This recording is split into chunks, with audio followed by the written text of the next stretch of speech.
का जायजा लिया। इस मौके पर अफसरान की जानिब से उन्हें जारी काम के हवाले से तफसीली जानकारी फराहम की गई, जिसको लेकर रविंदर रैना और डॉक्टर दरकशा इंद्रावी ने उन्हें हिदायत दी कि काम में सूरत लाई जाए ताकि इसे मुकर्रर मुद्दत के अंदर मुकम्मल किया जाए। इस मौके पर उन्होंने जारी काम पर इत्मीनान का इजहार करते हुए कहा कि काम शदुमत से जारी है और उम्मीद करते हैं कि साल 2024 में इसे मुकम्मल करके अवाम के नाम वक्फ किया जाएगा और इसके क्याम से कसीर आबादी को काफ़ी फ़ायदा मिलेगा। दौरे के दौरान रैना के हमरा पार्टी तर्जुमान अल्ताफ ठाकुर, जिला सदर, MC काउंसलर और दीगर लोग भी मौजूद थे।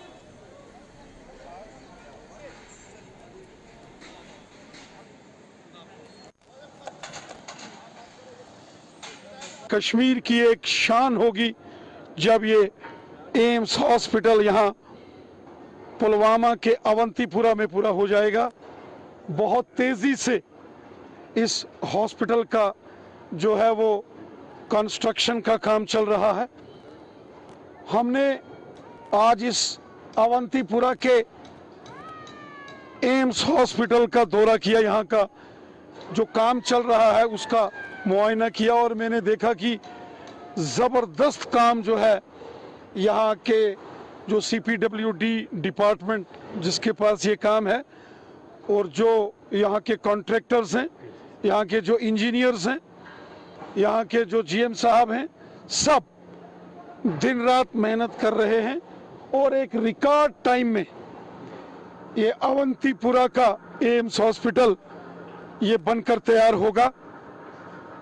हमारी कोशिश है कि ये 2024 तक ये एम्स हॉस्पिटल बनकर तैयार हो जाए। कुछ जमीन का मामला था जिसके चलते कुछ मामला पहले अदालत में चला गया और फिर यहाँ कुछ और जमीन के मामला थे, उसके कारण यहाँ कुछ देरी हो गई। लेकिन जैसे ही वो सारे मामले हल किए गए उसके बाद बहुत तेजी में यहाँ काम चल रहा है। बहुत सारे ब्लॉक्स बनकर तैयार हो गए हैं और एम्स अवंतीपुरा का जब कंप्लीट हो जाएगा पूरे वादिये कश्मीर के लोगों को इसका ज़बरदस्त फ़ायदा होगा। 50 के करीब अलग अलग डिपार्टमेंट्स इस हॉस्पिटल के अंदर होंगे। जो लोग आज वादिये कश्मीर से इलाज कराने के लिए दिल्ली जाते हैं, दिल्ली के एम्स में जाते हैं, गंगाराम हॉस्पिटल जाते हैं, सफदरजंग हॉस्पिटल दिल्ली जाते हैं, मैक्स हॉस्पिटल, अपोलो हॉस्पिटल जाते हैं, मेदांता हॉस्पिटल दिल्ली में जाते हैं, उन सब लोगों। उधर फारूक अब्दुल्ला के पाकिस्तान के साथ मुज़ाकरात पर रविंदर रैना ने कहा कि पाकिस्तान में ऐसे हालात नहीं कि किसी से बातचीत हो और वहां कब क्या होगा कोई नहीं जानता। मोहतरम फारूक अब्दुल्ला साहब एक बड़े आदमी हैं, वो मरकजी हुकूमत में भी मंत्री रहे, जम्मू कश्मीर के भी चीफ मिनिस्टर रहे और जब अटल बिहारी वाजपेयी साहब दिल्ली से बस में बैठ के लाहौर गए थे तो मोहतरम जनाब डॉक्टर फारूक अब्दुल्ला साहब भी उस बस में बैठ के लाहौर गए थे। हिंदुस्तान ने तो हमेशा बात की है, हिंदुस्तान दुनिया के तमाम मुल्कों से बातचीत करता है, लेकिन मोहतरम फारूक अब्दुल्ला साहब बताएं कि पाकिस्तान से बात करें तो किससे करें? नवाब शरीफ से करें, इमरान खान से करें, शहबाज शरीफ से करें, जो जेलों के अंदर हैं उनसे करें या जो जेलों के बाहर हैं उनसे करें? किनसे करें? और कौन कब वहां जेल में चला जाएगा कोई पता नहीं। जो आज बाहर है उससे आप बात करेंगे वो अगले रोज जेल में होगा। मोहतरम फारूक अब्दुल्ला साहब बताएं कि बात करें तो किससे करें? नाजरीन, खबरनामा जारी रहेगा। यहाँ पे एक और छोटा सा तिजारती वक्फा। मेट्रो रेल लाइन प्रोजेक्ट पर भी जम्मू कश्मीर के housing and urban development department के अफसरान के साथ बातचीत कर सकते हैं। मरकजी वजीर हरदीप सिंह पुरी ने GMC का भी दौरा करते हुए इंतजामात का जायजा लिया। हुकूमत ने जम्मू और श्रीनगर में मेट्रो रेल प्रोजेक्ट्स के लिए 10,599 करोड़ रुपए की प्रोजेक्ट्स रिपोर्ट मरकज को मंजूरी के लिए पेश की थी, जिनमें श्रीनगर के लिए 5,734 करोड़ रुपए और जम्मू के लिए 4,825 करोड़ रुपए शामिल हैं।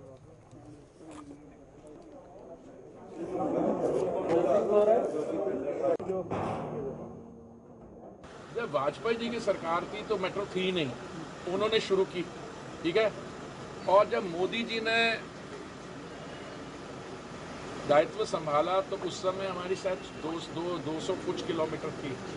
आज देश भर में कोई 840 या 850 किलोमीटर मेट्रो लाइन ऑपरेशनल है और कोई 1030 या 1040 किलोमीटर बन रही है। हम already 5th largest metro system है दुनिया में। हम तीसरे स्थान पे या नहीं दूसरे स्थान पे जाएंगे क्योंकि चीन 1 नंबर पे है, हम अमेरिका से भी आगे हमारा मेट्रो सिस्टम निकल रहा है। मेट्रो को ऐसे होता है कि जो हमारे शहर हैं जहाँ पे जनसंख्या ज़्यादा है वहाँ पे मेट्रो लगाना जो है इकोनॉमिकली वायबल होता है। देखिए मेट्रो एक कैपिटल एसेट है। अब देखिए जैसे दिल्ली में जब मेट्रो लगी इस समय बहुत सफल है वो नेशनल कैपिटल रीजन में, पर लगी जब हमें 27,000 करोड़ का कर्जा लेना पड़ा और उसको फिर मेंटेन कर कर्जा वापस कर रहे हैं। तो जो भी प्रपोजल्स हैं हमारी जो वित्त मंत्रालय है हम लोग दिल्ली में उनको इवेल्युएट करते हैं और मैं समझता हूँ कि आपके यहाँ से जो प्रपोजल आते हैं वो तो हम ज़्यादा सीरियसली देखते हैं। धन्यवाद। रवां साल 1 जनवरी को राजौरी के डांगरी हमले में जांबाक अफराद के लवाहिकीन ने आज एक प्रेस कॉन्फ्रेंस के दौरान कहा कि उन्हें अभी तक इंसाफ नहीं मिला। उन्होंने कहा कि अगरचे मरकजी सरकार से लेकर जम्मू कश्मीर इंतजामिया ने यकीन दहानी कराई कि उन्हें इंसाफ फराम किया जाएगा, तमाम 6 माह गुजर जाने के बावजूद भी वो अभी भी इंसाफ के मुंतजर है। बच्चों को गए हुए अब 6 महीने हो गए हैं, पूरे 6 महीने से अभी तक मैं किसी भी किस्म की कोई भी सुनवाई नहीं दे रहे हैं कि वो जो आदमी मारने वाले थे कहाँ से आए, वो कहाँ गए हैं। बस यहाँ भी कोई मिलिटेंट मारा जाता है तो मुझे बुलाते हैं फ़ोन के, तो आओ आप इस मिलिटेंट की पहचान करो, क्या आप पहचान कर पाती हो? बताओ, जिसने मुंह ढका हुआ था और पूरे फौजी कपड़े डाले हुए थे उसको मैं कैसे पहचान पाती? अगर उसका फेस ऐसे होता तो मैं पहचान लेती। फिर बार बार मुझे बुलाते हैं। यहाँ जहाँ पुंछ में मारे गए तो मुझे बुला रहे थे, कंडी में मारे गए मुझे बुला रहे थे, रजौरी में जो मारा गया परसों चौथ उधर मुझे बुला रहे थे कि आओ इसकी पहचान करो। देखो जब उसका मैंने फेस ही नहीं देखा तो मैं उसकी कैसे पहचान कर पाऊंगी? तो मेरी सब दहशत गर्द थे वो अभी तक ऐसे ही फिरते हैं, उनको तो ना कोई पूछता है ना कुछ।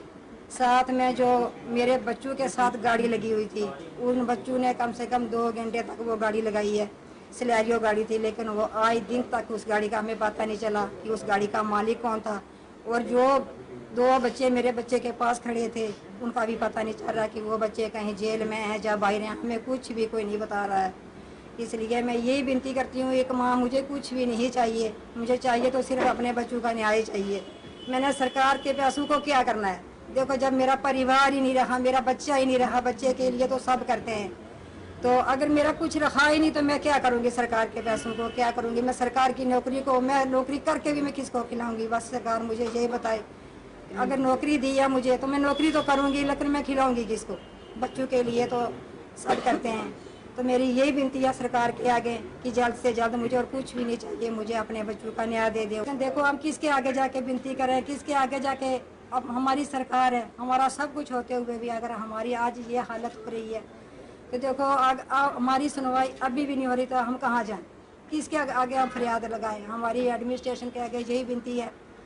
और मैं यही माँ एक फरियाद करती हूँ उनके आगे कि ये तो पूरा काम जो हुआ कोई मिलिटेंट नहीं था मारने वाला। जो मिलिटेंट होते हैं 1-2 गोली मारते हैं, वो निकलते जाते हैं। मेरे एक बच्चे को उन्होंने 12-12, 15-15 राउंड का फेयर किया है। उसके बाद जो मेरे छोटे वाला बच्चा प्रिंस था उसको टांगों के साथ मारा। उन्होंने इतनी टांगे मारी है ना कि मैं क्या बताऊँ, मैं माँ बता नहीं सकना चाहिए था।